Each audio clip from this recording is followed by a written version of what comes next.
Hello, traders. I've got a stock that looks great right now, and I'll explain how I found it and why I like it. Subscribe to my channel now and turn on your notifications so that you don't miss any of these daily trades. You'll help me build my channel, and I'll help you build your account. Let's get started. We are 2 hours into trading. It is Thursday, March 18th. Hello, traders. Let's take a look at yesterday's pick and see how it fared. CAT was the stock that I liked.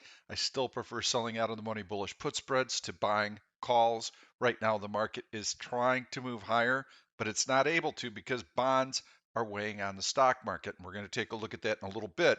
Cyclical stocks have the best bid. You can see that CAT has done very well since the video yesterday, which came out about 2 hours after the open. And you can see that it's gone from basically 231 to a high of 237 today, pulling back a little bit. Now, let's take a look at the overall market. We had a FOMC day yesterday. You could see very tight compression. In my video, I'm sure that I mentioned dead till the Fed. If you're an S&P futures trader, you've got to put everything into context. When you come in and you know that there's going to be an FOMC meeting, you know that the first 3-4 hours of trading are going to be sideways. That means don't take big positions, trim your size. That's exactly what we did. We went sideways until the FOMC statement. The initial reaction was very good. In the chat room, we waited. We wanted to wait for that press conference, which came out a half an hour later. Once the press conference started, and I saw that we could eclipse the open from this red bar, we were in. That was a nice little run. Stocks did settle back a little bit. Typically, those FOMC statements have a lot of volatility, especially when you're coming into a quadruple witch. That's where we're at right now. We've got quadruple witching tomorrow, usually lots of market volatility. Overnight, what happened? Everything looks so good. Right here, we were within striking distance of SPY 400. I thought we might be able to get there. Had a little bit of selling late in the day, and then whoosh, this big drop on the open. Bonds, TLT, once again, bonds sold off hard, and you can see what they've done today. They are off the lows right now. If I go to the D1 chart, you can see this giant gap lower. I've been telling you that you really got to be leery of taking any positions in tech stocks until the TLT finds support. And that doesn't mean just one day support like this, where we have a nice green candle, then we have a bullish hammer, nice green candle following through. That looked like a capitulation low, but it wasn't. And now we continue to drift lower. We should start to see some support in here if I zoom out and I look at a weekly chart. And now I'm going to really zoom out so that we can put everything into context. You can see where the major moving averages come into play. We are right at that 200 week moving average on TLT. You can also see that there was a small resistance level right here. We broke out to the upside. We came back and checked that. Now support. A couple of tests, 1, 2, and then off to the races. So this was way back a year ago. And now that horizontal support should come into play around that 200-week moving average. This would be an area where I would expect to see TLT find some support. If it doesn't and it continues to go down, well, then it's probably not going to find support for a while, perhaps even all the way down to this 120 level right in here. So it would have quite a ways to go. Fortunately, the market is not moving in tandem with TLT. And you can see here that that is what the market has done. That is what TLT has done. Let's go back to that daily chart, be a little bit easier to see. We'll zoom back in. So here's the price action. You can see the start of the bond sell-off was way back here in December. Market has continued to move higher even with bonds plunging. So the bonds are simply keeping a lid on the market. We are not going to see the S&P 500 release until this abates. Now that doesn't mean that we need to see a bounce and a huge run in TLT. If it just simply stops going down and it starts to form a little bit of a base, I think that'll be enough to get stocks going. So make sure that you're watching TLT when you're trading. This is what you take your cue from. For right now, today, market was able to absorb the initial shock of having TLT drop overnight, but you can see that the rally has been fairly tenuous. Methodical, yes, mixed green and red candles. That tells me that there is a fairly low level of conviction. Now, it would be nice for us to try and fill in this gap right here. I do see some decent support right here at yesterday's low. We formed a nice little base. I think that that's going to be safe for the day. So I would look at having maybe another test of this support and then a little bit of a grind higher to fill in this gap. I don't believe we're going to be able to test yesterday's highs with the type of selling that we've seen in bonds today and with this lackluster bounce. So if I had to think of which scenario might be more likely, do we test the high or do we take out the low here? I would say probably take out the low here. I'm not betting on that either. I actually think that we're going to stay within yesterday's trading range. This will be an inside day. Typically, we see a lot of fireworks one of the days going into a quadruple witch, and we really haven't seen that. So everything's been very quiet.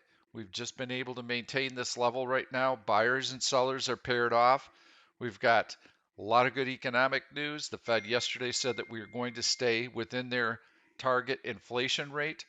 In 2023, they're expecting a 2% inflation rate, but in 2021, they see supply disruptions and they believe that inflation is going to go up to 2.4%. That is putting upward pressure on very short-term bond yields. That's one of the problems that we're facing right now. But the good news is that the Fed said they are not going to be deterred by that. They are not going to tighten just because inflation is starting to pop its head up. They believe that there will be temporary supply disruptions, and that's why inflation will rise. They're willing to see through that. So the good news, as far as I'm concerned, is that when you're watching economic releases and CPI and PPI come in, and the implied inflation deflator comes in, you're going to see a muted reaction if the numbers come in a little bit hot because they know that that is not going to prompt the Fed to tighten. If the Fed did not take that stance and you see those types of numbers, then all of a sudden, yes, everybody would get worried that rates are going to move steadily higher. I'm not overly concerned with TLT. I think that it's going to start finding support in here. That's been super heavy volume, super steady decline, and a very rapid decline. This type of momentum is not easily sustained. So I'm looking for a pause in here somewhere. That should be good for the market. So until you see that rebound in TLT, stay away from most tech issues. Focus more on the cyclical stocks. That's what we're going to take a look at today. Caterpillar was a good example of a cyclical stock yesterday. I think it will fare well. So let's go back to my favorite search, pop bull. It's my favorite search for swing trades. We'll take a look at what we've got there. And we're going to take a look at the top candidate right here, VUZI. And there you can see stock is breaking out. You've already seen this one. I've mentioned it a bunch of times when it bounced off the 50-day moving average and we got this long green candle here. It was breaking through to the upside.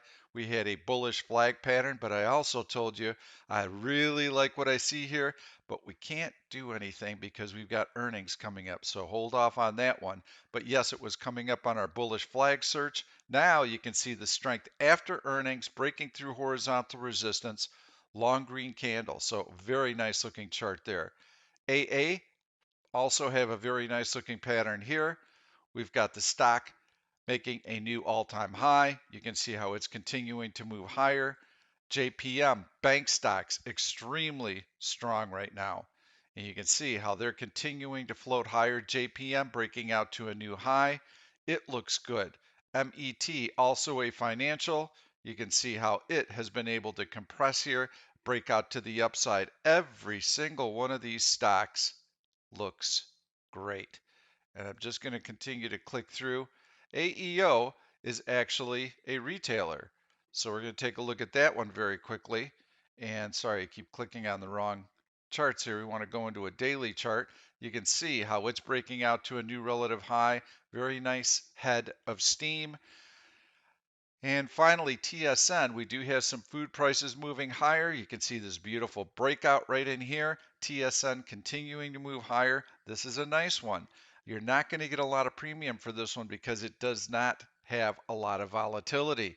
But if you can sell something around that 72.50 level, let's say a 72.50, $70 bullish put spread, that would be nice. Let's check that earnings date. You would have to stay inside of that earnings date. So I don't know that anything will be available. VUZI. That's the one that I like for today.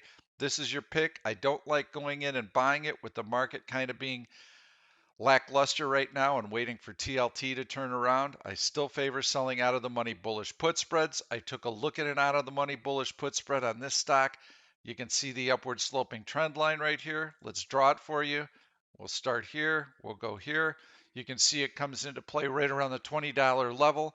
I like selling the April 16th $20 puts, and I like buying the $18 puts, and I like doing that for a 50-cent credit. Normally, when I have $2 between the strike prices, I'm only looking to bring in 40 cents. In this case, I'm going to bring in 50 cents. If that trade is a winner, I've got to put up $2 in margin, but I get to use the credit I received of 50 cents. So I'm putting up 50 cents. Excuse me, I'm bringing in 50 cents. I'm putting up $1.50. That would represent a 33% return in a month if the stock is able to stay above $20, which I believe it will. In fact, I think it's going to continue to run higher. That's all I've got for you today. Have a great day. We'll see you tomorrow. Thank you for watching this YouTube video. I'm Pete Stolzers, and I'm going to keep the trade ideas coming along with lots of education, so make sure to subscribe to the channel and please turn on your notifications so that you never miss another trade. If you like the content, please give it a thumbs up. I've loaded 2 other videos that I think you're really going to enjoy. Stay tuned. We'll see you soon.